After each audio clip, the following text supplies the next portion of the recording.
Saudações cristãs a todos, com a graça e a paz de Deus, no grato e doce amor de Jesus Cristo no teu coração. Eu espero que você esteja bem, que Deus te abençoe, prospere, guarde e te ajude em tudo. Querido e querida, eu agradeço você ter clicado nesse vídeo, peço gentilmente que fique comigo até o final. Vou trazer um assunto sobre o Rodrigo Silva, aquele que é pastor, é arqueólogo, é doutor, e, enfim, é uma pessoa que eu mesmo acompanho bastante conteúdo dele, tem muita coisa boa, bastante coisa boa mesmo, é uma pessoa que eu admiro muito. Mas numa última live aí sobre a tentação de Jesus, Rodrigo deu uma escorregada feia, mas feia mesmo.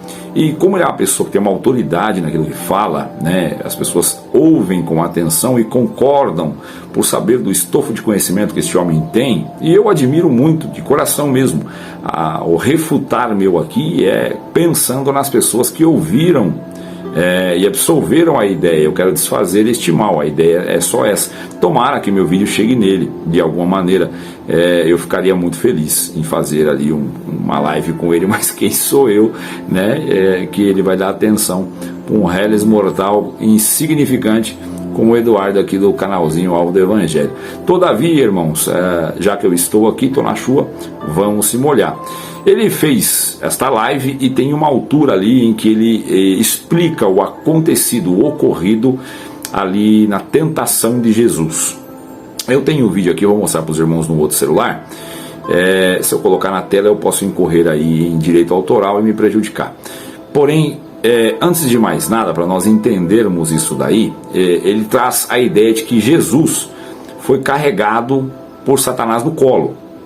Levou ele ao pináculo do templo no colo, pegou Jesus, o corpo de Jesus assim e voou com Jesus.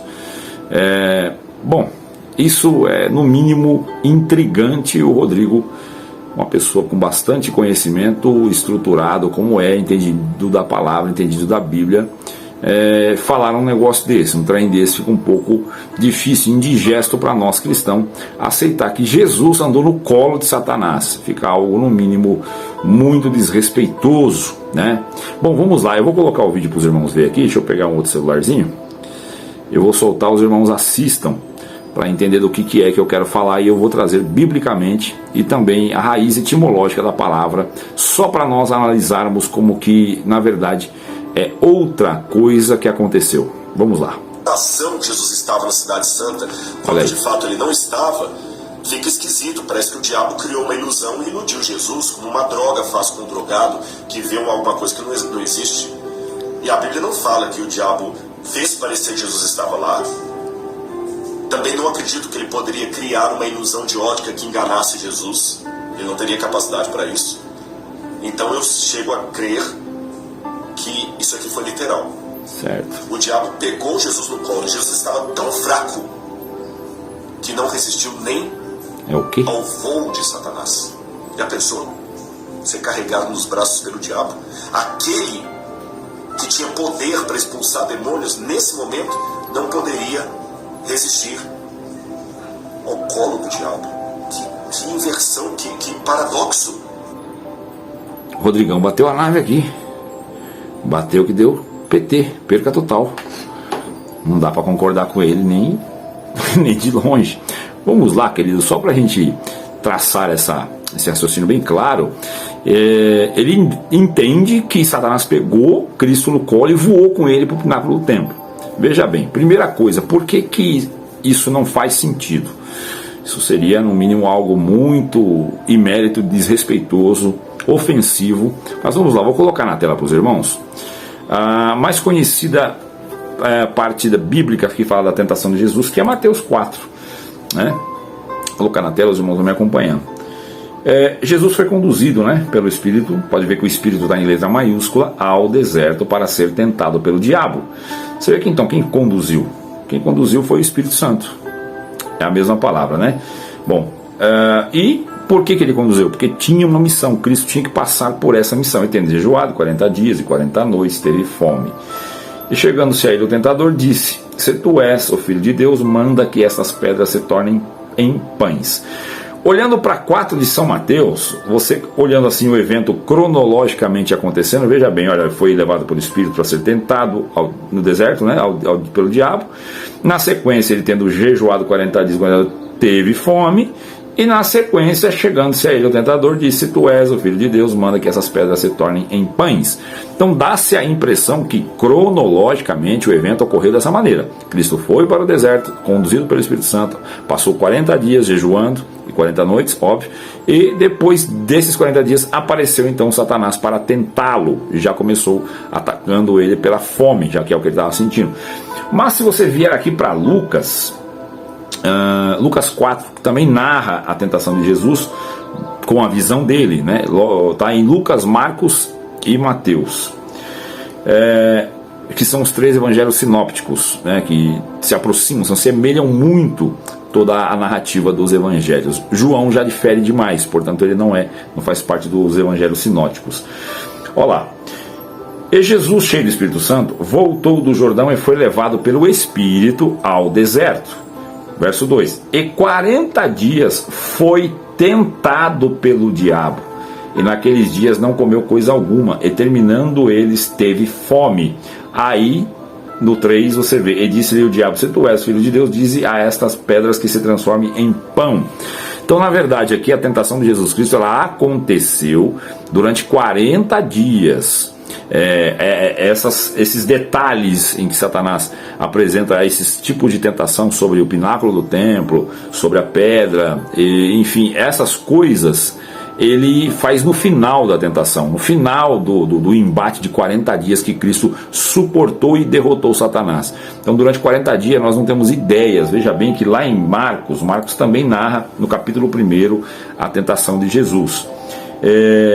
E no versículo 12 ele diz o seguinte: e logo o Espírito o impeliu para o deserto, e ali esteve no deserto 40 dias, tentado por Satanás. Veja bem que os 40 dias ele esteve tentado por Satanás, e vivia entre as feras, e os anjos o serviam. Então dentro desse versículo e de Lucas também, você fica muito claro que Jesus ele passou 40 dias de tentação. Certo? Certíssimo. A raiz da palavra sobre levar, né, ou foi levado pelo diabo, vamos lá, vou trazer na tela para os irmãos. Bom, se você for olhar em Mateus, fica muito mesmo inclinado a acreditar que realmente Satanás carregou ele, porque Mateus narra da seguinte forma, pelo menos na João Ferreira de Almeida, corrigido e fiel, é a que eu estou lendo. Você vai encontrar aqui, então, no versículo 5, então o diabo o transportou à cidade santa, dá a impressão que ele pegou Jesus e carregou. Em Lucas, ele usa levou, na mesma Almeida corrigida, levou, né? Levou também a Jerusalém e pô-lo sobre o pináculo do templo. E depois você pode olhar um pouquinho antes aqui, que ele também leva o Senhor a um monte, né? Leva a um monte e mostra toda a glória e tal. Olha lá, no versículo 5 de Lucas 4, e o diabo levando-o a um monte, mostrou-lhe o momento, num momento de tempo, todos os reinos do mundo. Bom, a raiz etimológica da palavra, eu vou colocar um pedacinho de um estudozinho pequeno que um professor de hebraico mandou pra gente, e ele diz o seguinte nesse texto: no campo semântico deve-se ter muita atenção, pois o contexto é que define o significado. Tomar, a levar consigo, associá-lo consigo, um associado, um companheiro, uma metáfora, né? Vou deixar na tela para os irmãos ver. Aceitar ou reconhecer que alguém é tal como ele professa ser, não rejeitar, não recusar obediência. A palavra levar ou transportar, no grego, ela indica mais chamar para ir consigo, convidá-lo a ir, conduzir, olha, vem aqui, vou te mostrar tal coisa. Nesse contexto que acontece esse levar para o pináculo ou para um monte, não Satanás pegando o corpo de Cristo e o levando. Ele foi muito claro e foi muito enfático que nem só de pão viverá o homem, mas de toda a palavra que sai da boca de Deus. Presta bem atenção nisso, você que é cristão, que crê na palavra de Deus. Se nem só de pão vive o homem, mas de toda a palavra que sai da boca de Deus, como é que Cristo estaria fraco? Ele teve fome, não está dizendo que ele esteve fraco. Ele esteve perambulando, caindo para os cantos pela beirada, que não tinha força de parar de pé. Muito pelo contrário, o início desta jornada, desta missão de tentação, deste teste, se dá a partir do batismo.